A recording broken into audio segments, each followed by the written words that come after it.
ये हमारे टॉपिक है cells in series and parallel और दूसरा है मैक्सिमम पावर थ्योरम। आज यही टॉपिक पढ़ेंगे हम लोग, लेकिन सबसे पहले एक दो क्वेश्चन के साथ शुरू करते हैं। ठीक है, सेल्स इन सीरीज पैरेलल हमारा होगा, इतने क्वेश्चंस नहीं आते उससे, लेकिन हाँ बहुत ही डेरिवेशन बहुत इंपॉर्टेंट है इसका, तो इस पे बात करेंगे हम लोग। खैर ठीक है, आई एम जस्ट शेयरिंग।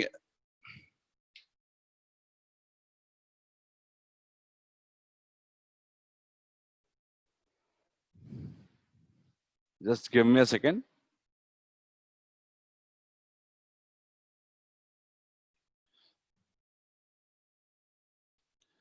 जल्दी से एक क्वेश्चन करो जल्दी से,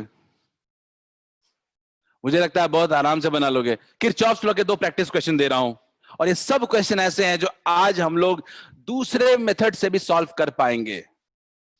कई लोग को लग रहा होगा ये I1 I2 जो है वो उसका एरो नहीं बना हुआ है। मैं एरो ड्रॉ कर देता हूं, आप देख लेना। ठीक है, मैं एरो ड्रॉ कर देता हूं।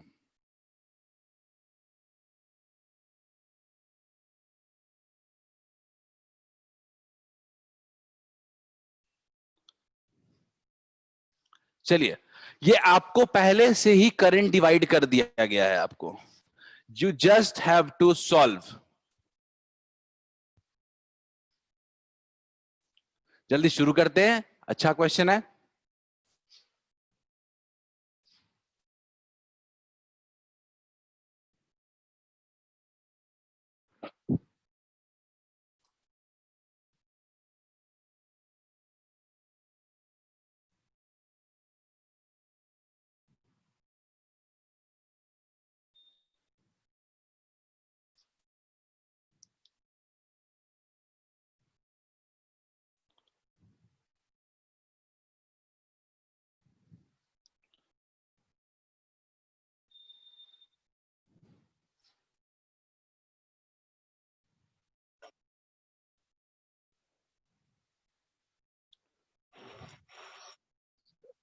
सिंपल सा आपको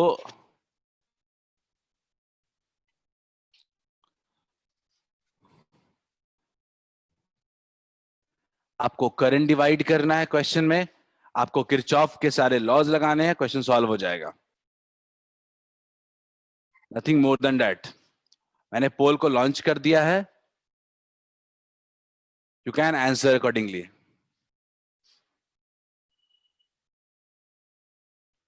ठीक है, एक रिस्पॉन्स आया है, आई जस्ट होप ये प्रत्युष ने डाला होगा, ध्यान से। सिर्फ लास्ट डे के क्वेश्चन का प्रैक्टिस, क्योंकि वही बेस है। आज डेरिवेशन भी करने वाले हैं तो उसी का यूज करने वाले हैं।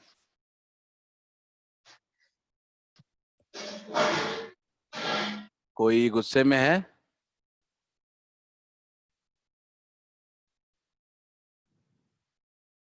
ओके। और ये करंट जो है, I am just putting एनोशंस।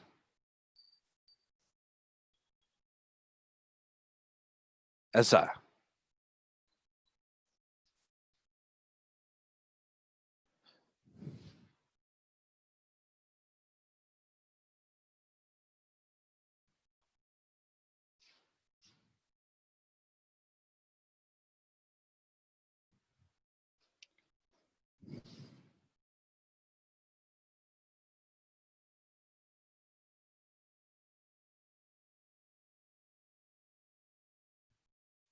80 volt, 40 volt, 30 ohm, 40 ohm, 40 ohm. Good, 9 people have replied, hoping for more. और एक्सपेक्ट कर रहा हूं जल्दी, बट आंसर बहुत ही वेरी कर रहा है सबका। लग रहा है सॉल्व कम हो रहा है, अंदाजा ज्यादा लग रहा है।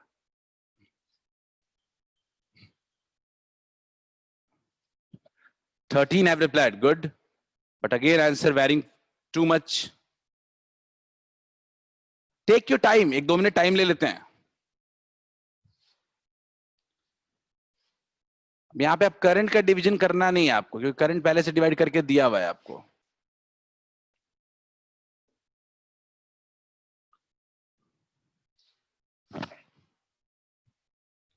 Fourteen have replied, or I would say 33% have replied. Chat में ऑप्शन कन्हैया ठीक है, देख लिया है, प्रत्युष देख लिया है, अब जस्ट वेट लेखिका नहीं है, अब एक 4 ज्यादा लगा दिया आपने लेखिका लगता है, ठीक है, ओके कन्हैया प्रत्युष, कन्हैया एंड प्रत्युष, अंकित ठीक है, सो ऐसे क्वेश्चन बन जाएगा। अगला स्टेप लूप का naming, A B C D E F. Next step loop का सिलेक्शन, पहले फिगर बनाओ, फिर करंट डिवाइड करो, फिर लूप का नेमिंग करो, फिर लूप को सेलेक्ट करो।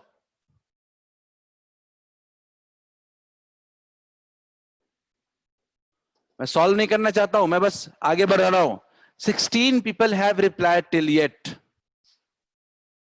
Last 30 seconds for poll. Last 30 seconds. सब अपना रिप्लाई करो, क्योंकि 4 मिनट ज्यादा इस क्वेश्चन को दे नहीं सकते अपन।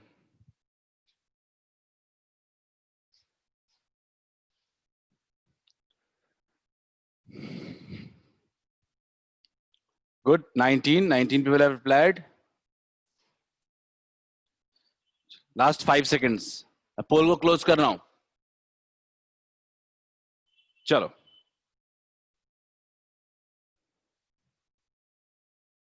सो 22 लोगों ने रिप्लाई किया है और इसका आंसर जो है वो कुछ ऐसा है। 9 people have said B, 7 people have said A, 4 have said C and 2 have said D. काफी स्प्लिट आंसर है, ठीक है, पर मेजॉरिटी लोगों ने कहा है कि बी ऑप्शन। देखते हैं हम लोग कौन सा सही होगा, ठीक है। I am just stopping this share option, ठीक है, देखते हैं। सब लोग देख रहे हो ये, मैंने क्या लिया, मैंने एक लूप ले लिया ए बी सी एफ ए। शुरू करते हैं, ए से बढ़ते हैं, क्या होगा, -30 -30 i1, फिर यहां पहुंचे, फिर यहां पहुंचे, कितना हो गया, +40, फिर यहां पहुंचे, करंट के ऑपोजिट डायरेक्शन में चलना है तो कितना हो जाएगा, +40i3 इक्वल्स टू 0। यानी इस केस में अगर सॉल्व करें तो -3i1 +4 +4i3 equals to 0। This is the first equation. आगे बढ़ते हैं, एक और लूप ले लेते हैं, in loop F C D E F. शुरू करते हैं, एफ से सी जा रहे हैं, -40i3 क्योंकि करंट के साथ चल रहे हैं, -40 आगे बढ़ते हैं, -80 अगेन करंट के साथ चल रहे हैं, तो करंट के साथ चल रहे हैं तो कितना होगा, -40i2 इक्वल्स टू 0। यानी हमारे पास आ रहा है कुल -40i3 -40i2 -120 equals to 0। Simple, divide कर देते हैं 40 से और डिवाइड और कर देते हैं प्लस, तो कितना हो जाएगा, i3 plus i2 plus 3 equals to 0। अपने पास कुल 2 इक्वेशन हैं, i2 plus i3, i2 plus i3 plus i2 equals to 3। सबको क्लियर है, सबको क्लियर है यहां तक, सबको ही चैट में बताओ, is it clear to everyone? क्या सबको ये क्लियर है यहां तक जो बताया? जस्ट वांट कि आपको समझ में भी आना चाहिए। तीसरा पॉइंट, एक और इक्वेशन, क्यों ना यहां पे किरचॉफ्स करंट लॉ लगाऊं जो पहले से लगाया नहीं गया है, सिर्फ करंट का डिवीजन किया गया है पर किरचॉफ्स करंट लॉ नहीं लगाया गया है। तो मैं क्या देख रहा हूं कि I2 एक जगह पे आ रहा है और 2 पार्ट में डिवाइड हो जा रहा है। ऐसा लिख सकते हैं I2 equals to I1 plus I3 according to this figure. ठीक है, मैं पुट कर देता हूं कहीं पे, यही पुट कर देता हूं, क्या होगा,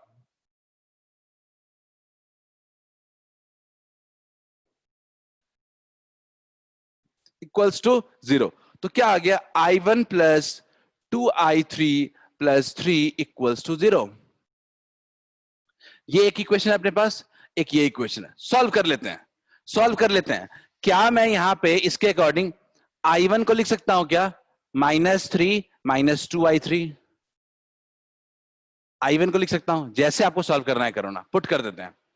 I1 की वैल्यू पुट कर देते हैं, इसमें कितना हो जाएगा, यहां पे सबको क्लियर दिख रहा है, यहां पे मैं वैल्यू पुट कर रहा हूं, -3। I1 की जगह क्या होगा, -3 -2I3 प्लस 4, ठीक है, plus 4I3 equals to 0। Check करते हैं, 9,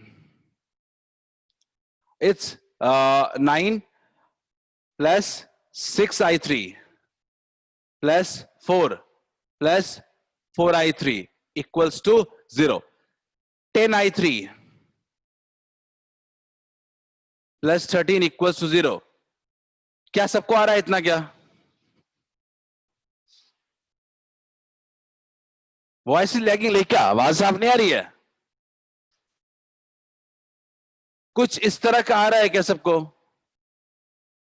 लेकिन नहीं, क्या ये इक्वेशन इस तरह का इक्वेशन में कोई, इस इक्वेशन में कोई दिक्कत है, जल्दी से मैं क्या करके क्लियर करता हूं, मुझसे कैलकुलेशन करवा रहे हो तो इन द एंड वो लैग नहीं हो रहा है, ठीक है। एक एक करके बात करते हैं। फर्स्ट पॉइंट, पॉइंट बात करते हैं, पॉइंट ये बात करते हैं, फर्स्ट पॉइंट की बात करते हैं पहले, ABCFA। क्या ABCFA में क्लियरिटी है सबको, ABCFA क्या कह रहा है, ठीक है। अगला पॉइंट, क्या सबको FDCDEF में क्लियरिटी है, FCDEF क्लियर है सबको। तीसरा इक्वेशन, क्या किरचॉफ्स करंट लॉ में किसी को दिक्कत है, 3 वेरिएबल हैं और 3 इक्वेशन है, सॉल्व कर लो भाई, मैंने तो कहीं गलती किया है कैलकुलेशन लास्ट में, ठीक है। 3 इक्वेशन है, 3 वेरिएबल है, जस्ट सॉल्व इट, ठीक है। अब मेरा बोर्ड भी फिर पूरा फिल हो चुका है, सो बेटर है कि आप लोग, कुछ लोग इस क्वेश्चन को करें, कुछ जल्दी से इस क्वेश्चन को फाइनल एंड करो, चलो। और जिनको भी पिछले क्वेश्चन में डाउट है पूछते रहो, बाकी लोग इसको सॉल्व करो।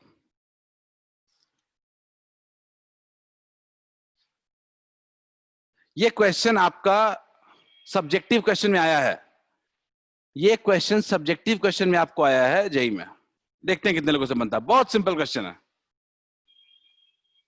एंड बाकी इसको डाउट है पिछले क्वेश्चन में, चैट में पूछे। प्रत्युष सिंह 0.44 ही आएगा शायद, हाँ मुझे भी लगता है, एग्जैक्ट नहीं आएगा, एग्जैक्ट नहीं आएगा। I3 की वैल्यू हम पुट कर देंगे अगर 13/10, तो ये कुछ आ जाएगा -3, I1 की वैल्यू चाहिए -13/5,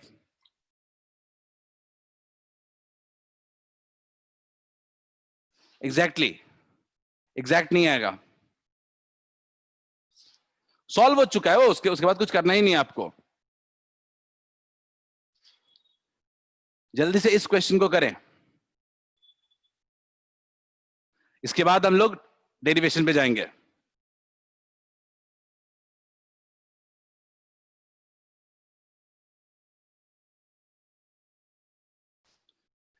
सब्जेक्टिव क्वेश्चन है, यहां पे आपको बस सिंपल सा स्टेप, सारा स्टेप्स फॉलो करोगे, ये क्वेश्चन बन ही जाएगा, जेई का आया हुआ क्वेश्चन है, एंड आई जस्ट होप कि वो आपको 1-2 मिनट लगेगा हार्डली बनाने में।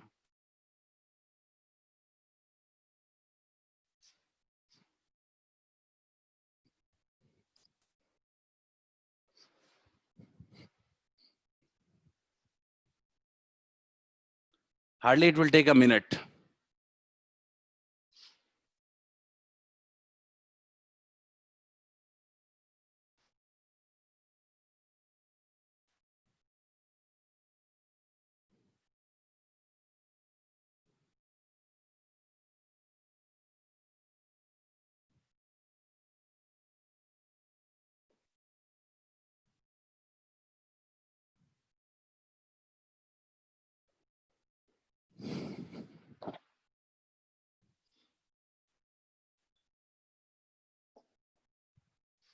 चलिए,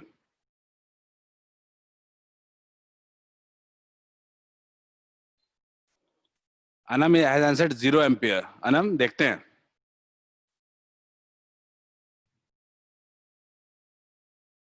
कन्हैया इज सेइंग 0. ऐसा कैसे आ गया?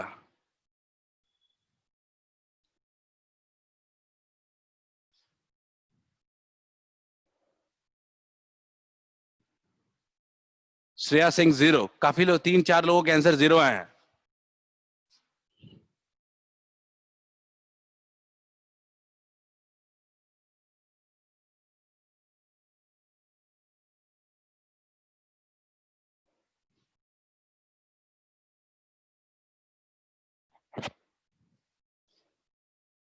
अंकित आ रहा है, 0 आ रहा है. अंकित, जल्दी से एक काम करते हैं, बोर्ड पे जो क्वेश्चन है वही यहां पे भी क्वेश्चन बना हुआ है. ठीक है, कंटिन्यू रिप्लाइंग.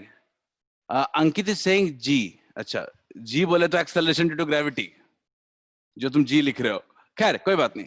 सो मान लेते हैं करंट क्या है, आई है. करंट आई है, करंट आई है, यहां गया. करंट के पास दो रास्ते हैं, एक है I1 और एक है I-I1. क्लियर है? ये ऐसा करंट है. अब हमने क्या किया, इसको करंट को फ्लो करा दिया, सारे वायर में करंट फिर से हो गया, और फाइनली करंट कितना आ गया, आई आ गया. चलो, काम खत्म हो गया. जल्दी से लूप का नेमिंग कर देते ना. A B C D E F G. Loop ले लेते हैं, इन छोटा वाला लूप ले लेते हैं. इन लूप CDEBC देखते हैं. CDEBC देखते हैं. करंट के साथ चलना है तो कितना होगा, -10I1 -3 plus 6I-I1 equals to 0. Equation देखते हैं. 6I - 6I1 - 10I1 equals to 3. 6I - 14I1 equals to 3. क्या कुछ पहला इक्वेशन ऐसा आ रहा है क्या? से यस इन चैट. नहीं, संजना का आंसर 0.3 एम्पियर आया.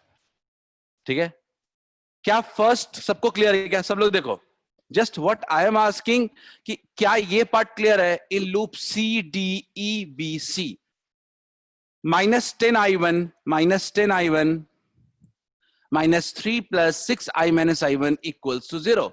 6I - 3 6I1 हमने लिख दिया, -10I1 पहले से ही था, इक्वल्स टू 3. क्या सबको क्लियर है? एक गलती हमने किया है. हाँ, नहीं सही है, वो गलती नहीं है, सही है. डाउट है? क्लियर है? प्रत्युष गलत है. क्या होगा? 6I1 16I1 16 होगा ना सर? 10. अच्छा हाँ, 14 नहीं 16 होगा. चलो ठीक है, मैंने लगा डायरेक्शन गलत थी. ठीक है ना, सही है ना? एनीवन, अब क्लियर है? चलो बढ़िया, आगे बढ़ते हैं. अब लूप पे आते हैं दूसरे वाले. कौन सा लूप ले लेते हैं? बड़ा वाला लूप ले लेते हैं. इन ABEFG ये ले लेते हैं. ए, जल्दी से देखते हैं, शुरू करते हैं. ए से शुरू करते हैं. करंट कितना आई, तो -3I -6I - I1 और कुछ मिला क्या, +4.5 इक्वल्स टू 0. क्लियर है? देख लेते हैं. 3I + 6I - 6I1 equals to 4.5. इसको उधर लेके चलेगा. ठीक है, इसको ऑपोजिट साइड लेके चलेगा तो कितना हो गया, 9I - 6I1 इक्वल्स टू 4.5. तो कितना हो जाएगा, 3. ठीक है, 3I - 2I1 equals to 1.5. 3I - 2I1 equals to 1.5. अपने पास इक्वेशन आ चुका है.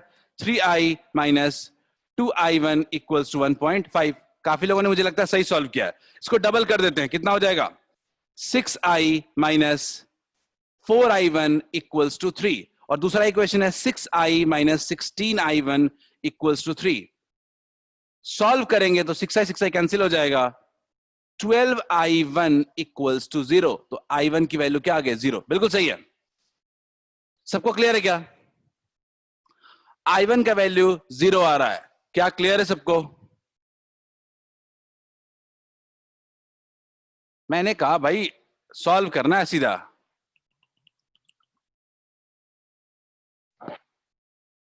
चलो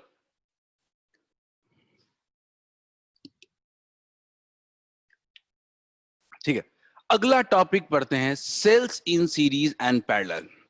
ठीक है, बहुत ही इंपॉर्टेंट टॉपिक है।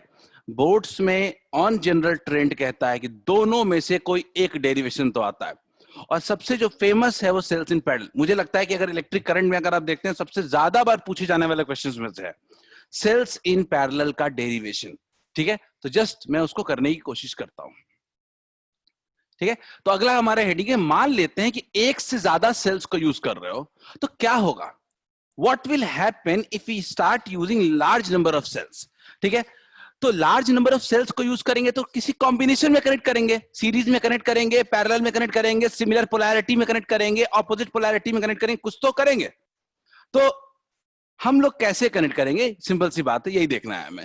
ठीक है, सबसे पहला जो अपना टॉपिक आता है वो आता है cells in series. Cells in series, ठीक है, तो मैं इसको बताने के पहले ना आपको थोड़ा सेल के बारे में रिकॉल करवा देता हूं। सेल के बारे में हमने पढ़ा था, एक सेल क्या होता है, एक सिंपल बैटरी होती है, एक सिंपल एक नेगेटिव पॉजिटिव टर्मिनल होता है, और एक इसके अंदर इंटरनल रेजिस्टेंस होता है, एक ई होता है और एक आर होता है। क्लियर है, और इसमें एक टर्मिनल पोटेंशियल डिफरेंस होता है, जो अगर करंट ये रिलीज कर रहा हो तो कितना होता है, ई माइनस आई आर। सब लोग जानते हो terminal potential difference equals to होता है ई माइनस आई आर। और हम लोग बैटरी को जनरली सोर्स की तरह ही बिहेव कराते हैं, तो जब बैटरी सोर्स की तरह बिहेव करेगा तो क्या होगा उसमें, E minus I R, V equals to E minus I R. सबको क्लियर है क्या, फाइन, ये हम पढ़ चुके हैं पहले। अब इसका कैसे यूज करें हम लोग, कैसे इसका यूज करके हम लोग अपने कॉम्बिनेशन को बनाने में हेल्प लें। ठीक है, तो पहला बात करते हैं सेल्स इन सीरीज। तो सबसे पहले क्या करते हैं कि हम कुछ सेल्स को कनेक्ट कर देते हैं।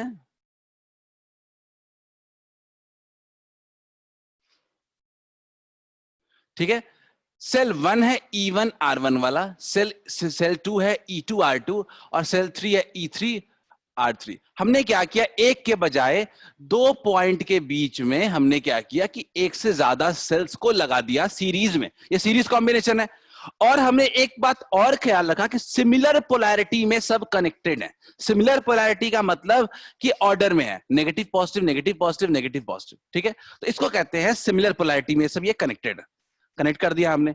तो हमने पूछा कि अगर मान लो इस सीरीज में आई करंट पास हो रहा होगा, अगर तो मान लेते कह सकते हैं इन तीनों सेल की वजह से टोटल करंट कितना निकल रहा है, आई।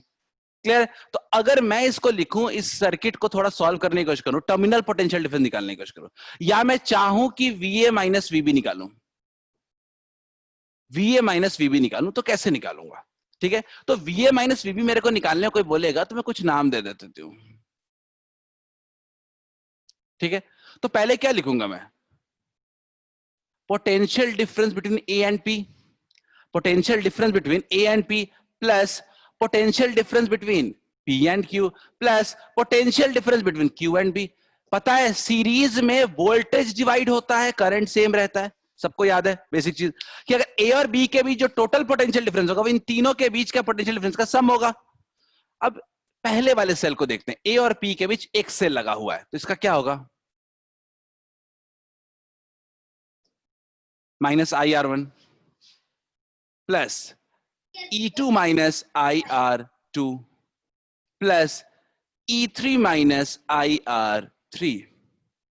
क्या सबको क्लियर है, ये है potential difference between A and B. ठीक है, मैं इसको VA माइनस VB लिखने से अच्छा मैं लिखना चाहूंगा VAB।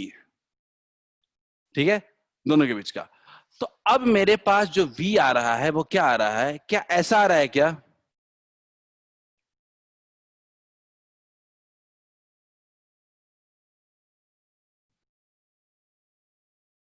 सब लोग मुझे बताएं, क्या ऐसा आएगा क्या, टर्मिनल पोटेंशियल डिफरेंस क्या जो अब पूरे ए और बी के बीच जो आ रहा है वो क्या कुछ ऐसा आ रहा है क्या, E1 plus E2 plus E3 minus I R1 plus R2 plus R3।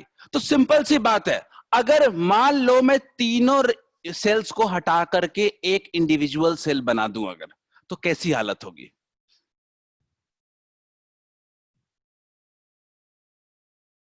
ये E इक्विवेलेंट होगा, क्लियर है, ये E इक्विवेलेंट होगा, और ये मान लेते हैं कि इसकी जगह पे क्या लगा देंगे, एक R इक्विवेलेंट लगा देंगे। क्लियर सबको क्या, कि मतलब हम तीनों सेल को हटा दे रहे हैं और एक इंडिविजुअल सेल बना रहे हैं R इक्विवेलेंट की तरह, ऐसा इक्विवेलेंट कि वो सेम असर प्रोड्यूस करे, सेम करंट प्रोड्यूस करे। सेम करंट कितना, I। तो क्या इस केस में अगर हम लिखें पोटेंशियल डिफरेंस तो क्या लिखेंगे, VAB equals to E equivalent minus IR equivalent. क्या सबको ये बात क्लियर है क्या, equivalent resistance, equivalent cell clear है क्या?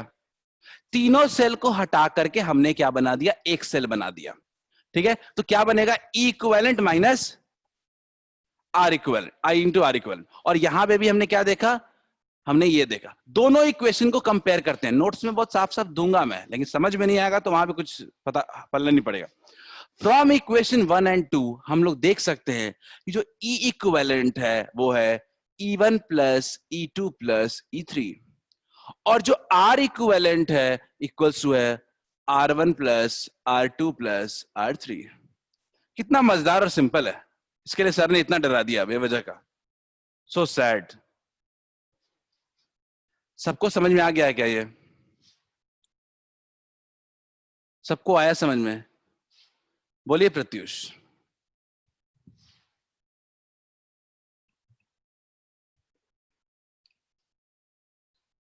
सीधा सीधा सेल का ईएमएफ ऐड कर दो इक्विवेलेंट निकालने के लिए, और सीधा सीधा आर इक्विवेलेंट निकालने के लिए आर को ऐड कर दो। सीरीज में तो यही करते थे पहले भी, ठीक है, कुछ तो होगा। सीरीज इतना ही है भाई, सीरीज बहुत इजी है, ठीक है। थोड़ा सा आप कहानी में ट्विस्ट लाते हैं, और वो ट्विस्ट क्या करते हैं, नोट देकर के कुछ पॉइंट्स लिख देंगे, ठीक है। नोट्स में अगेन दूंगा, लेकिन आपने बोला था कि आप सर क्लास में भी बोलो, ऐसा बोलो कि हम लिख लें, तो मैं कोशिश करूंगा कि हाँ प्रियांशु पोलैरिटी रिवर्स, बिल्कुल सही बात कह रहे हो, ठीक है। तो अब मैं आता हूं थोड़ा सा अलग अलग काम पे, ठीक है, ठीक है। मुझे लगता है कि आप समझ चुके हो कि अगर इस तरह का सेल अगर कनेक्ट करेंगे तो जो इक्विवेलेंट ईएमएफ होता है वो बदल जाता है, ठीक है। तो हमने अभी तक पढ़ चुके हैं हम E equivalent equals to E1 plus E2 plus E3, और R equivalent equals to R1 plus R2 plus R3। मान लो मैंने क्या किया कि polarity of one battery is reversed, case 1, ठीक है, case 1 polarity of one battery is reversed. देखते हैं, polarity of one battery, one cell is reversed, क्या होगा शुभांगी बता सकती हैं क्या? एक सेल की पोलैरिटी को हमने अगर रिवर्स कर दिया तो E इक्विवेलेंट पे क्या फर्क पड़ेगा?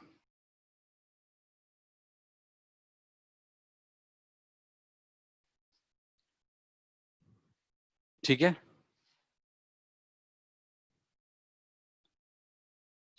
बिल्कुल। आपने कहा कि E2 को सब्ट्रैक्ट कर देंगे, ठीक है, क्योंकि बैटरी की पोलैरिटी रिवर्स हो गई है, तो इसको क्या कर देंगे, माइनस कर देंगे, ठीक है, क्लियर है। और R को क्या करें, R को माइनस नहीं करें सब लोग, क्या रेजिस्टेंस को माइनस नहीं करेंगे? अगेन बाकी लोग,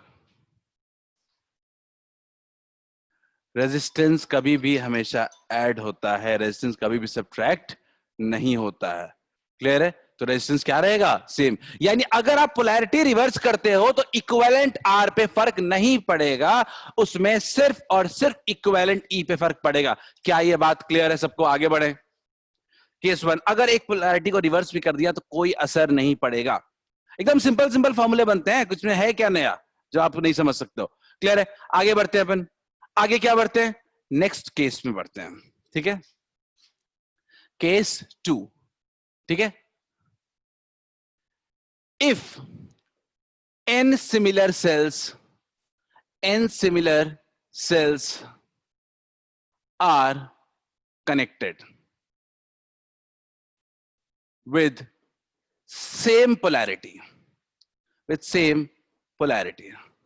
एकदम ये वाला बहुत काम आता है। ए और बी के बीच क्या है ना, हमने बहुत सारे सेल्स कनेक्ट कर दिए, अज्यूम टू बी n, ठीक है। assume to be n. हम क्या करते हैं इसको शो करने के लिए लिख देते हैं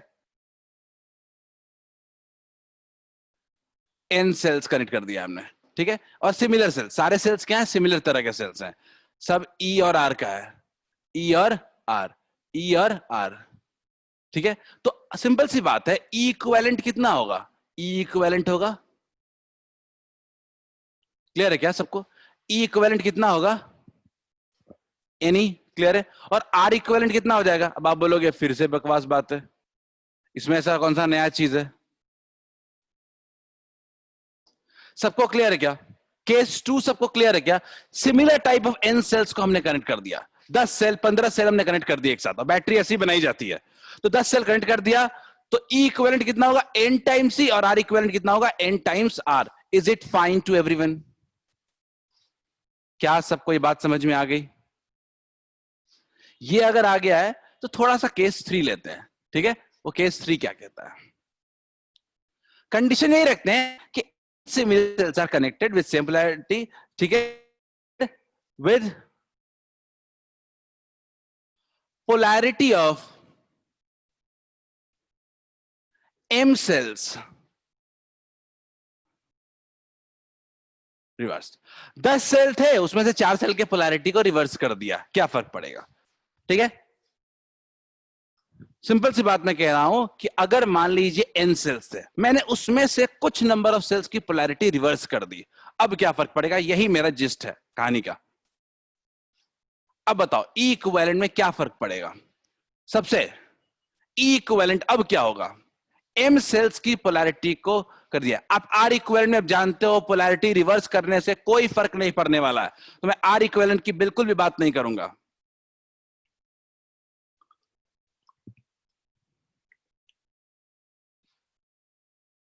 मिली, आपने कहा माइनस एम हो जाएगा, अंकित अनिकेत आपने भी कहा माइनस एम हो जाएगा।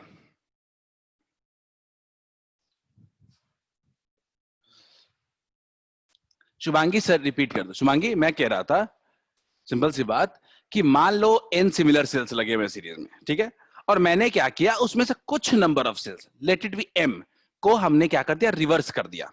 हमने m को क्या कर दिया, रिवर्स कर दिया, पोलैरिटी रिवर्स कर दी, तो उसमें ईएमएफ में क्या फर्क पड़ेगा, इक्विवेलेंट ईएमएफ में, और आर इक्विवेलेंट में क्या फर्क पड़ेगा। अभी तक मेरे पास माइनस एम ई, लोग कह रहे हैं यहां पे कि सर जब एम रिवर्स हो जाएगा, बिल्कुल शुभांगी बिल्कुल सही है, तो क्या हो जाएगा, एन माइनस एम इंटू ई, क्लियर है।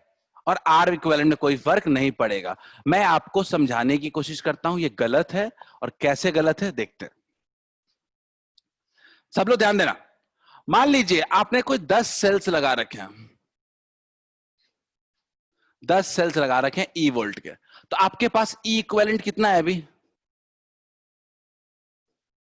10 ई। सब लोग ध्यान दो, ई इक्विवेलेंट आपके पास है 10 ई। आपने क्या किया, 3 सेल की पोलैरिटी को रिवर्स कर दिया, 3 सेल की पोलैरिटी को रिवर्स कर दिया अगर आपने, तो आपको क्या मिलेगा, आपको 3 सेल की पोलैरिटी को रिवर्स कर दिया,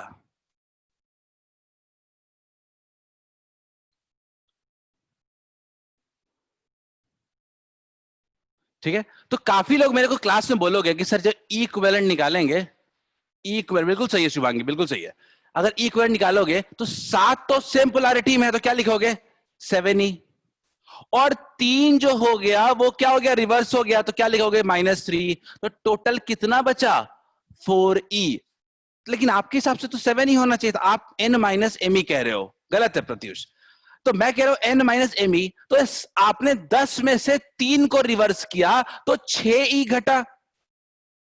समझो, अगर 10 ई पहले था, आपने उसमें 3 सेल को रिमूव किया, रिप्लेस किया, या और उसको चेंज किया, तो एक्चुअली में 6 ई डिक्रीज किया, ना कि 3 ई डिक्रीज किया। क्या यह बात सबको क्लियर है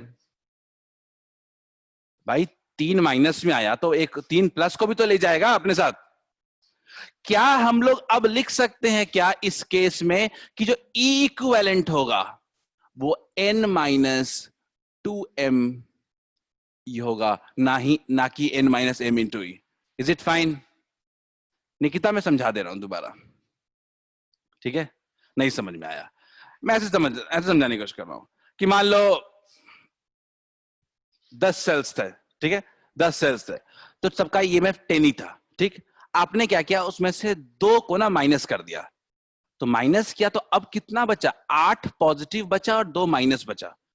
+8 और -2 दोनों को ऐड करोगे तो कितना हो जाएगा, +6 हो जाएगा। क्या क्या +8 -2 को ऐड करेंगे तो क्या +6 हो जाएगा क्या, 8 - 2 6। इसका मतलब 2 तो आपने पोलैरिटी रिवर्स किया और वो +2 को भी माइनस निगेट कर देगा, तो ओवरऑल वो डबल इफेक्ट क्रिएट करेगा। समझ में आ रहा है क्या सबको, जिसको भी इसमें दिक्कत थी? तो अब मैं कह रहा हूं कि वो m सेल्स को रिवर्स करने का मतलब इक्विवेलेंट E जो होगा वो n - 2m × E होगा। इस बात का ख्याल रखना। सबको क्लियर है? सीरीज में ये कुछ ऐसे पॉइंट्स नहीं है, सबका सम करना होता है। रिवर्स किया, आप खुद भी सोच लेना, n - 2m × E। खैर आगे बढ़ते हैं, मूविंग एहेड। R इक्विवेलेंट में कोई फर्क नहीं पड़ेगा, R इक्विवेलेंट में कोई फर्क नहीं पड़ेगा। ये इसलिए बता रहा हूं कि ये क्वेश्चन आपको पूछ सकता है, ठीक है। हाँ बिल्कुल सही है, ठीक है। R इक्विवेलेंट क्या हो जाएगा, n × R ही रहेगा, कोई फर्क नहीं पड़ेगा। क्या सबको सेल्स इन सीरीज क्लियर है? क्यों ना आप सेल्स इन पैरेलल की बात करते हैं। Saurabh Singh, n and m क्या, n क्या है, total number of cells connected, और m क्या है, वो नंबर ऑफ सेल्स जिसको हमने रिवर्स किया है। Is it fine? कनेक्टेड और रिवर्स्ड। खैर आगे बढ़ते हैं। सौरभ कुछ पूछना चाहते हो, पूछ लो।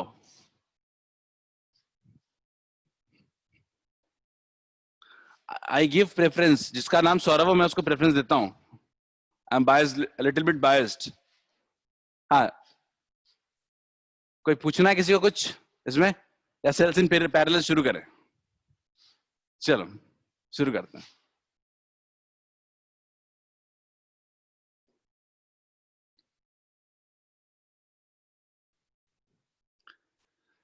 सेल्स इन पैरेलल की बात करते हैं हम लोग, ठीक है। सेल्स इन पैरेलल, ये थोड़ा सा ना आपसे डिमांड करता है कि मेहनत करें इसमें, ठीक है। वो मेहनत क्या है देखते हैं। तो मान लेते हैं थोड़ा इसमें टाइम, ये आपका स्पेस भी लेगा, तो ये साथ साथ मेरे डेरिवेशन करो इसको, ये डेरिवेशन आप मेरे साथ साथ करो, ठीक है। देखते हैं।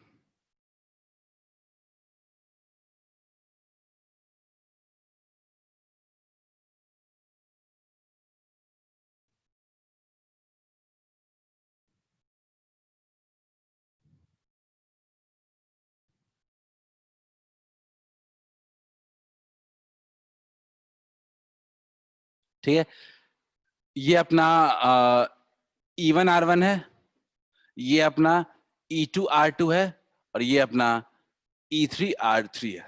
सही है, ठीक है। ये अपना I1 है, ये अपना I2 है, और ये अपना I3 है।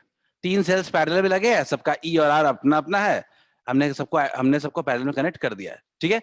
अब इसमें क्या है कि एक बात क्या सेम है, तो इसमें सबसे बड़ी बात है कि सबके अक्रॉस टर्मिनल पोटेंशियल डिफरेंस बिल्कुल सेम रहेगा, कि सब दोनों एक ही पॉइंट के बीच लगे हैं। तो मान लेते हैं कितना होगा, V, V और V, और तीनों के क्रॉस करंट सेम होगा, और टोटल करंट कितना निकलेगा, I। तो मैं सिंपल यहां पे पोटेंशियल सेम रहेगा और करंट डिवाइड हो चुका है। क्लियर है? तो लिख सकते हैं क्या, V इक्वल्स टू,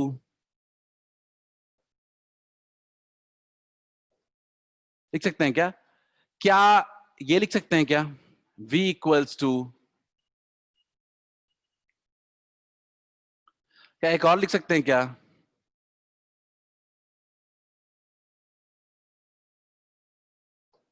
सब लोग? Is it fine to every one of you? V equals to E1 - IR1, E2 - IR2 और E3 - I3R3। सबका एकदम क्लियर है। डेरिवेशन सिंपल सिंपल वर्ड्स में समझा रहा हूं। एक बात तो और है ना, कि जो टोटल करंट है I है, ये इक्वल्स टू क्या है, I1 plus I2 plus I3। क्या सबको क्लियर है? I equals to I1 plus I2 plus I3। Clear है? अब अपने पास क्यों ना एक एक करके I1 निकालते हैं। I1, ठीक है। इस इक्वेशन से देखो सब लोग, इस इक्वेशन से अगर सब लोग देखते हो तो I1 कितना होना चाहिए, तो इसको इधर लेके आते हैं, तो क्या लिख सकते हैं क्या, I1 R1 equals to E1 - V। तो क्या अगर मेरे को कोई बोलेगा I1 इक्वल्स टू, क्या लिख सकते हैं क्या, E1 - V अपॉन R1। सब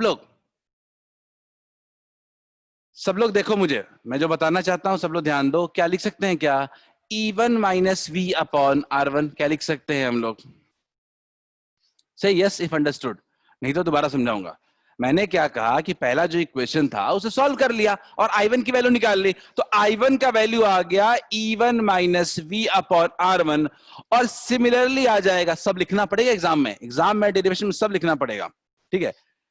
E2 minus V upon R2 plus E3 minus V upon R3, हवा में नहीं आया है, सब तीनों से कैलकुलेट हुआ है, ठीक है। इससे I2 आया है और इससे I3 आया है। क्या ये पॉइंट क्लियर है सबको? सबको ये पॉइंट क्लियर है? क्लियर है, चलो आगे बढ़ते हैं। तो इसको थोड़ा सोचा क्या, सजा लेते हैं हम लोग। कैसे सजा लें? तो हमने I को लिखा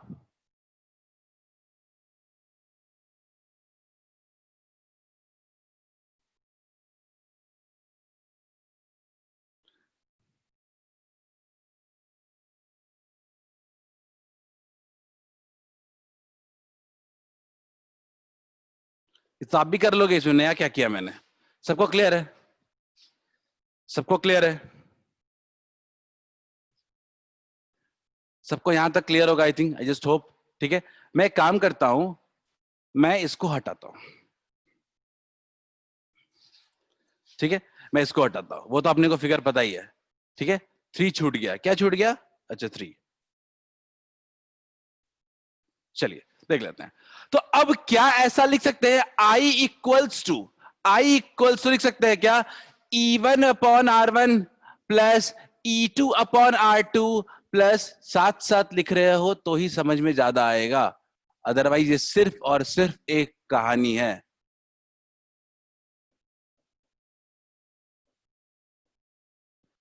क्या ये बात सबको समझ में आई है जो मैंने लिखा है? सबको समझ में आया है कि I इक्वल्स टू सिंपल इतना minus V into 1/R1 plus 1/R2 plus 1/R3। अगर ऐसा है तो एक काम करते हैं, V को इधर लेके आते हैं और I को उधर भेजते हैं, तो क्या हो जाएगा? V 1/R1 plus 1/R2 plus 1/R3 equals to E1/R1 plus E2/R2 plus E3/R3 minus I। Clear है? मैंने क्या किया कि मैंने V इक्वल्स टू निकालना चाहते थे, हम डिवाइड कर दिया सबको, तो क्या कुछ ऐसा आएगा क्या, E1 upon R1 plus E2 upon R2 plus E3 upon R3 divided upon 1/R1 plus 1/R2 plus 1/R3 minus I।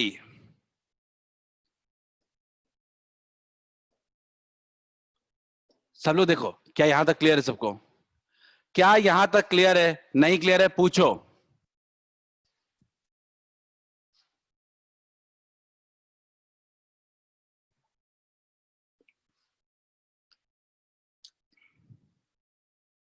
सबको यहां तक क्लियर है?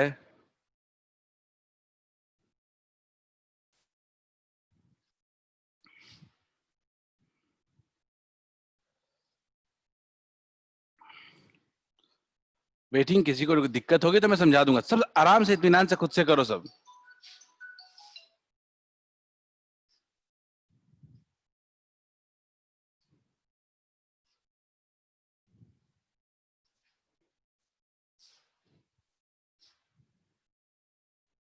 It's fine. अब मैं एक काम करता हूं, इतना जो मेहनत क्यों किया उसको थोड़ा समझने की कोशिश करते हैं, ठीक है? देखते हैं। मैं बोल रहा था कि 3 सेल्स हैं, अगर तीनों को कंबाइन कर दें तो क्या मिलेगा मेरे को? E इक्विवेलेंट, और क्या मिलेगा? R इक्विवेलेंट, और करंट टोटल कितना जा रहा है? I, और टर्मिनल पोटेंशियल डिफरेंस कितना जा रहा है दोनों के बीच में? V टर्मिनल पोटेंशियल डिफरेंस तो आखिर में क्या रहेगा? सेम ही रहेगा, V। तो क्या हम लोग लिख सकते हैं क्या, V equals to E equivalent minus I into R equivalent? Final में यही होगा ना, फाइनल में हमको सबको मिला के एक सेल बनाना है जिसमें E इक्विवेलेंट होगा और R इक्विवेलेंट होगा, और V equals to E equivalent minus I R equivalent. मेरे पास एक इक्वेशन ये है और मेरे पास दूसरा इक्वेशन ये है, खुद दे दोनों को कंपेयर करके सोचो, क्या ये पूरे को हम लोग इक्विवेलेंट कह सकते हैं क्या? E equivalent equals to E1 by R1 plus E2 by R2 plus E3 by R3 divided by 1 by R1 plus 1 by R2 plus 1 by R3। Clear है क्या सब लोग? अगर कोई आपसे पूछता है कि आर इक्विवेलेंट कितना होगा, आर इक्विवेलेंट पैरेलल है, सेम चीज है। वन वो क्या, आर इक्विवेलेंट इक्वल्स टू कितना आ रहा है, 1 by R1 plus 1 by R2 plus 1 by R3। इसको रेसिप्रोकल ले लीजिए, क्या ऐसा आ जाएगा क्या, 1 by R equivalent equals to 1 by R1 plus 1 by R2 plus 1 by R3। Simple parallel वाला फॉर्मूला है, रेजिस्टेंस में तो कोई इशू है ही नहीं, लेकिन इक्विवेलेंट ईएमएफ का फॉर्मूला है E1 by R1 plus E2 by R2 plus E3 by R3 divided by 1 by R1 plus 1 by R2 plus 1 by R3। क्या सबको ये क्लियर है?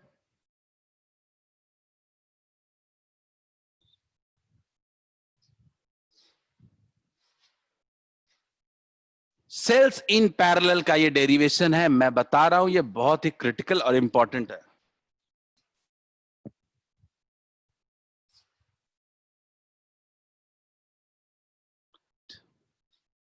ठीक है,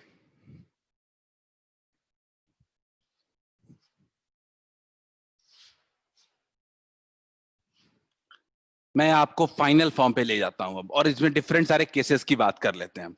ठीक है, फाइनल फॉर्म पे लेके जाते हैं और फाइनल डिफरेंट केसेस की बात करते हैं और टॉपिक खत्म हो जाएगा। ठीक है, फाइनल आपका इक्विवेलेंट आ चुका है सेल्स इन पैरेलल का, वो है E1 upon R1 plus E2 upon R2 plus जितने सेल्स लगे हुए हैं En upon Rn divided upon 1 upon R1 plus 1 upon R2 plus जब जितने n है। क्लियर है? आर इक्विवेलेंट का फॉर्मूला है 1 by R equivalent, simple parallel वाला फॉर्मूला है 1 by R1 plus 1 by R2 up to जितने हैं। ठीक है, क्लियर है? Case one, if polarity of a cell is reversed, कोई फर्क नहीं पड़ेगा, पोलैरिटी ऑफ ए सेल को रिवर्स करेंगे, आर इक्विवेलेंट पे कोई फर्क नहीं पड़ेगा, लेकिन ई इक्विवेलेंट पे फर्क पड़ जाएगा। क्या हो जाएगा, E1 by R1 minus E2 by R2, लेकिन सिर्फ और सिर्फ ई पे फर्क पड़ेगा, आर पे कोई भी फर्क नहीं पड़ेगा।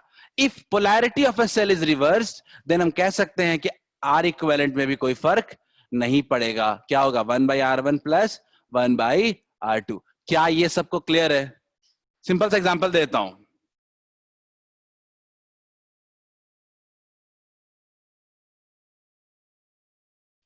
ये E1 है और ये R1 है, ये E2 है और ये R2 है। क्लियर है? एक सेल की पोलैरिटी को रिवर्स कर देंगे तो इससे कोई फर्क नहीं पड़ेगा। क्या सबको ये बात क्लियर है? एक सेल की पोलैरिटी को रिवर्स करने के बाद हमारे पास सिर्फ एक माइनस साइन आया है यहाँ पे। ठीक है अनिकेत, आगे बढ़ते हैं। अगला पॉइंट कि पोलैरिटी रिवर्स किया, इसके बाद हम क्या कर सकते हैं?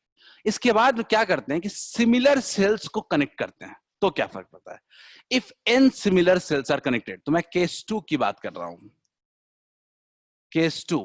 ठीक है, देखते हैं case 2। If n similar cells are connected, if n similar cells are connected, तो E इक्विवेलेंट में क्या फर्क पड़ेगा? तो कह सकते हैं क्या कि E by R plus E by R, सबका E बाई आर ही होगा, n times by 1 by R plus 1 by R up to n times. तो क्या लिख सकते हैं, क्या n E by R divided by n by R, n cancel हो गया, r कैंसिल हो गया, फाइनल क्या बचा, E। एकदम क्लियर कट फॉर्मूला है। अगर कभी सिमिलर सेल्स को पैरेलल में कनेक्ट करो तो इक्विवेलेंट ईएमएफ में फर्क नहीं पड़ेगा, इक्विवेलेंट ईएमएफ ई ही रह जाएगा। क्या सबको समझ में आया क्या इसको? अगर सिमिलर तरह के सेल्स को हमने कनेक्ट किया है तो E by R E by R E by R N times होगा, एन ई बाई आर हो जाएगा, और 1 बाई आर एन टाइम्स होगा तो एन बाई आर हो जाएगा। क्लियर है क्या? इक्विवेलेंट ईएमएफ बहुत ही सिंपल वर्ड्स में लिखते हैं, ई सेम ही रहेगा। ठीक है, बहुत सिंपल हो जाता है ये एक्चुअल में। Is it fine? 5-6 लोगों ने रिप्लाई किया है, बाकी लोगों को नहीं समझ में आया क्या?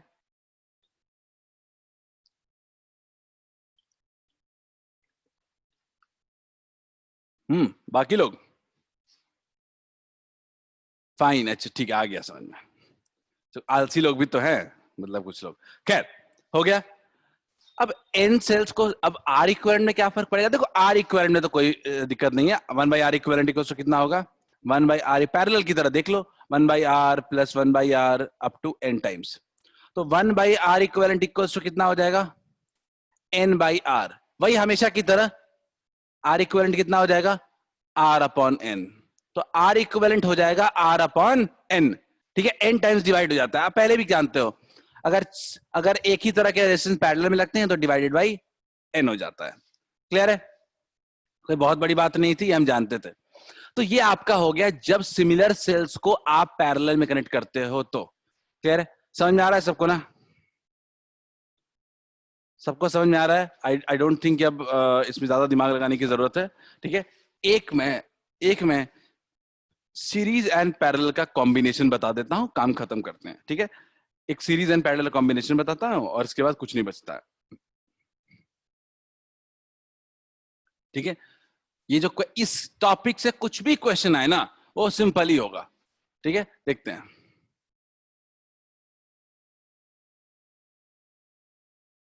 ये मिक्स टॉपिक का नाम होगा मिक्स्ड कॉम्बिनेशन। Mixed combination. ठीक है, हमने क्या किया, n सिमिलर सेल्स हैं, n सिमिलर सेल्स हैं कनेक्टेड इन सीरीज। ठीक है, और इस तरह का कुल मिलाकर के हमने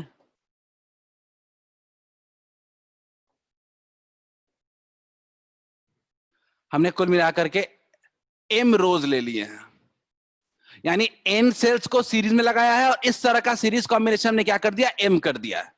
क्लियर है? चलो देख लेते हैं। तो हमने क्या किया, इस तरह के कॉम्बिनेशन को हमने कनेक्ट कर दिया है।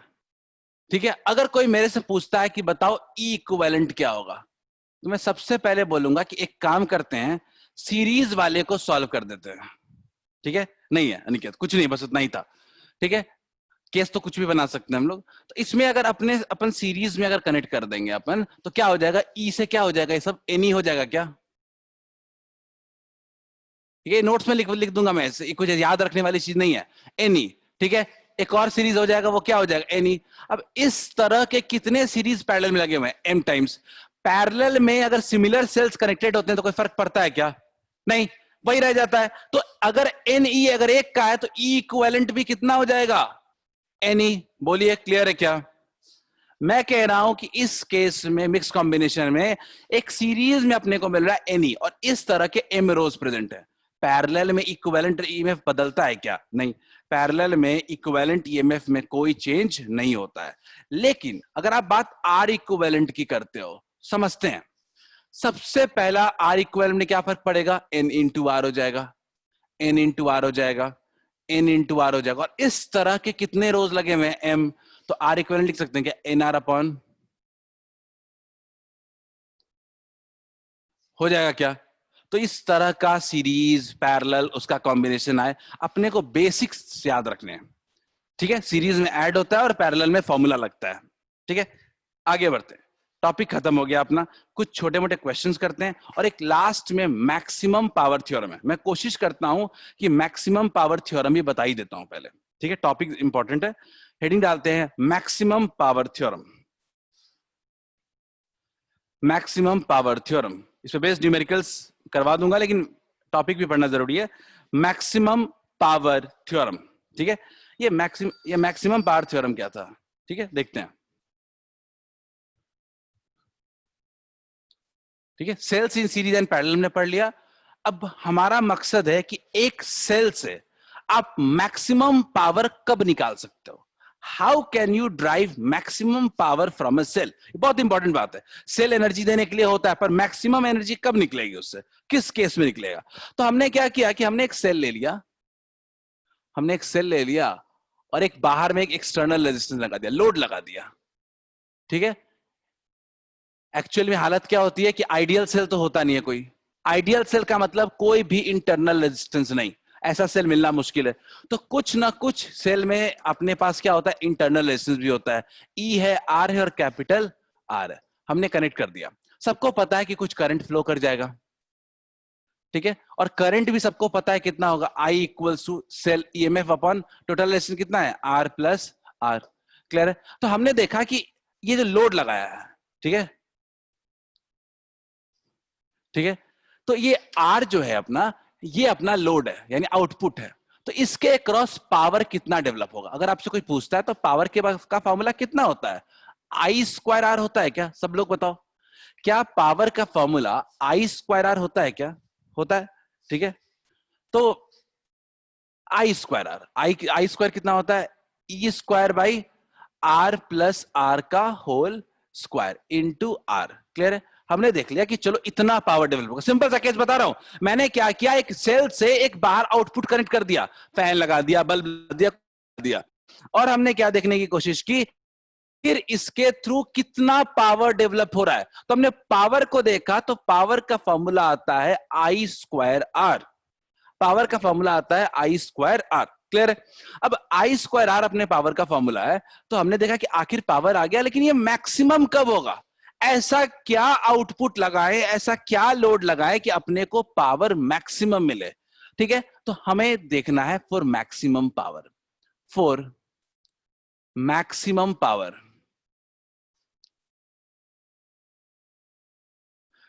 पावर का मैक्सिमम निकालते हैं, ठीक है, डीपी अपॉन डी आर। देखते हैं ये डीपी अपॉन डी आर क्यों, क्योंकि हम चाहते हैं कि पावर किस रेजिस्टेंस पे मैक्सिमम होने वाला है। ये बहुत इंपॉर्टेंट डेरिवेशन है, ध्यान से देखो इसको, ठीक है। डीपी अपॉन डी आर, अच्छा डीपी अपॉन डी आर में आप जा रहे हो तो आपको थोड़ा बहुत सोचना पड़ेगा कि ये है क्या। तो ये क्या है, E square into R plus R to the power -2। इसका डिफरेंशिएशन करने जा रहे हो आप, तो क्यों ना ई स्क्वायर को बाहर कर देते हैं, ठीक है। तो क्या बचेगा, d by D R into R plus R to the power -2।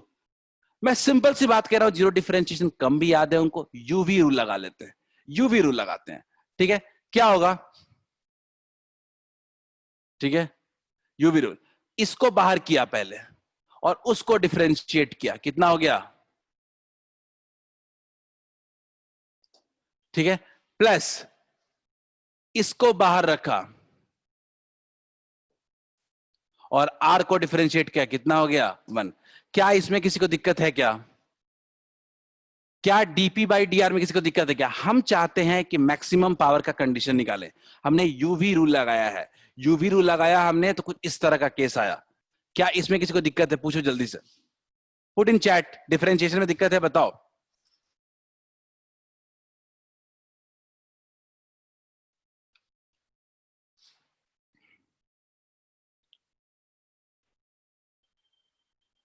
Aniket unmute करके बोलो। सर वहां पे आर प्लस आर का -2 से डिफरेंशिएट किया है, तो -2 बाहर नहीं है। यहाँ पे -2 बाहर नहीं लिखा है, ठीक है चलो, ठीक है। n into x to the power n-1, clear है, n into x to the power n-1 होता है, तो पावर जो लिया है वो बाहर लेंगे तो क्या हो जाएगा, -2 आ जाएगा। Is it fine to everyone? Clear है सबको?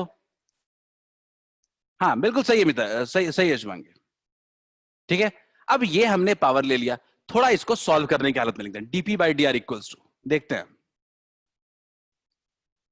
DP by D R equals to होगा, ई स्क्वायर बाहर लेंगे, ठीक है, -2r by R plus R का whole cube plus 1 by R plus R का होल स्क्वायर।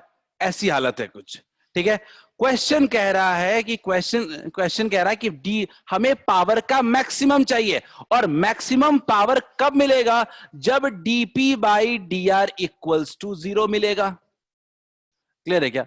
जब डीपी बाई डी आर अपने को कहीं 0 मिलेगा, तो डीपी बाई डी आर पहले 0 तो निकाले, क्रिटिकल पॉइंट तो निकालें। मैथ्स के स्टूडेंट आप जानते हो कि क्या होता है, जहां डीपी बाई डी आर 0 होगा वहीं या तो मैक्सिमम मिलेगा या तो मिनिमम मिलेगा, तो हम उतना दिमाग नहीं लगाते, हम डीपी बाई डी आर को 0 से इक्वेट करते हैं। आप डीपी बाई डी आर को 0 से इक्वेट करते हो तो आपको क्या मिलता है? मैं चाहता हूं आप एलसीएम अंदर लगा लें। एलसीएम कितना होगा? आर प्लस आर का होल क्यूब। इधर कितना होगा? -2r, और यहां एक और मल्टीप्लाई होगा तो कितना होगा? R plus R equals to 0। Clear है? Equals to 0। अगर ये आपने देख लिया तो अब आपको बहुत हद तक क्लियर होगा कि आपको सिर्फ सॉल्व करना है इक्वेशन। आप सॉल्व करो, देखो क्या आता है। E square R plus R minus R कितना हो जाएगा? R minus R by R plus R का whole cube equals to 0। Clear cut मतलब है कि अगर इसको इक्वेट 0 से करोगे तो क्या आ रहा है?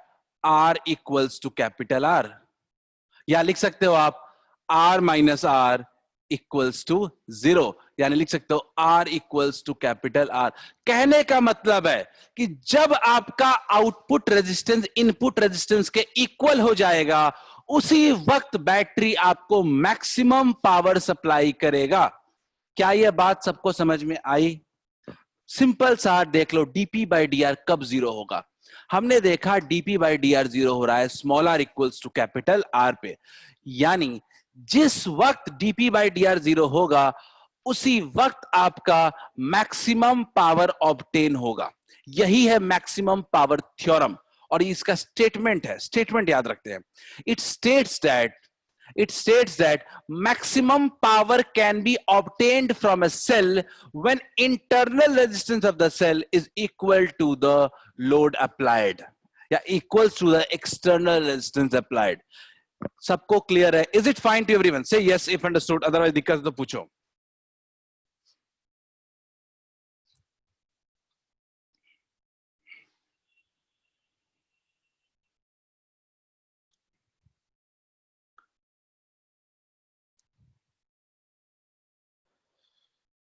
सही है, काफी most people have replied. Suruchi मैं स्टेटमेंट बोल रहा हूं। Maximum power theorem states that maximum power can be obtained from a cell, maximum power can be obtained from a cell only when external resistance is equal to the internal resistance of cell। external resistance is equal to the internal resistance of cell। सबको ये बात अगर समझ में आ गई तो एक बात क्लियर हो गया कि मैक्सिमम पावर का केस क्या है। मैक्सिमम पावर का केस यही है कि जब आपका ये भी resistance R equals to small r हो जाए तब आपको मैक्सिमम पावर मिलेगा। क्लियर है? तब आपको मैक्सिमम पावर हो सकता, क्यों नहीं हो सकता? खैर चलो देखते हैं इस केस के बारे में थोड़ा समझते हैं। अब इस केस में देखते हैं कि पावर कैसे डिस्ट्रीब्यूट हुआ है। ठीक है, तो मान लेते हैं कि पावर सप्लाइड बाय बैटरी कितना है? पावर सप्लाइड बाय बैटरी, समझते हैं। पावर सप्लाइड बाय बैटरी या सेल कहो, इक्वल्स टू क्या होगा? E into I. ठीक है, पावर सप्लाइड बाय बैटरी और cell equals to E into I. ठीक है, E अपने पास पता है और I कितना होगा? I होगा अब E अपॉन 2R होगा, तो कितना हो गया? E square upon 2R। क्या सबको पहला क्लियर है? देखो बहुत इंपॉर्टेंट फंडे बता रहा हूं मैं। Power supplied by battery is E square upon 2R।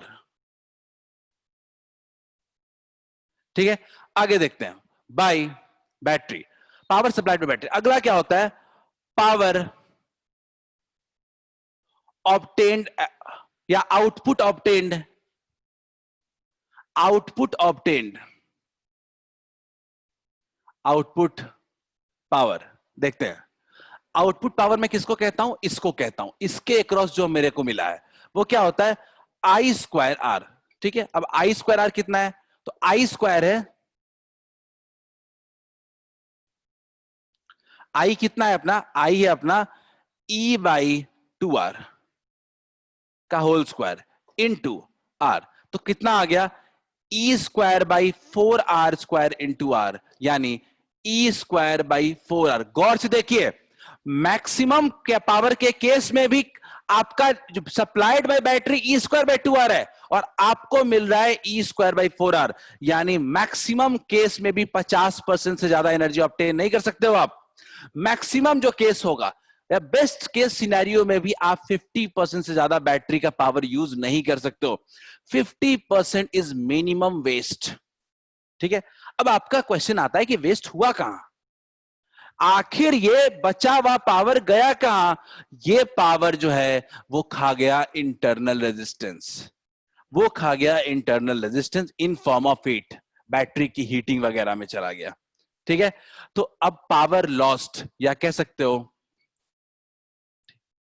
Power lost,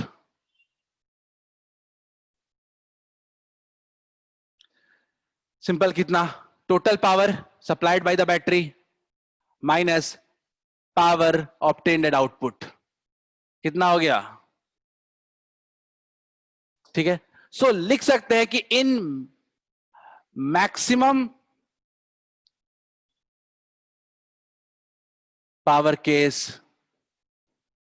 50% of supplied energy, supplied power is obtained. कहने का मतलब है कि कुछ भी कर लो, ये भारत सरकार है, 10 में से 5 रुपए आप तक पहुंचने हैं, 5 रुपए तो वेस्ट होगा ही होगा। 5 rupees has to get wasted. Corruption है प्रॉपर। सबको समझ में आया क्या? क्या सबको मैक्सिमम पावर थ्योरम समझ में आया क्या? In maximum power case, 50% of supplied power is obtained. Is it fine?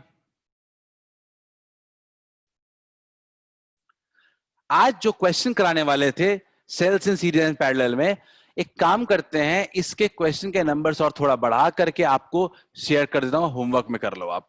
ठीक है, बेटर होगा। ठीक है, सबको ये समझ में आ गया है? सबको ये मैक्सिमम पावर केस समझ में आ गया है कि मैक्सिमम पावर केस कुछ भी करो, मैं नोट्स बहुत साफ साफ लिख के दूंगा मैं। ठीक है, कोई दिक्कत नहीं है।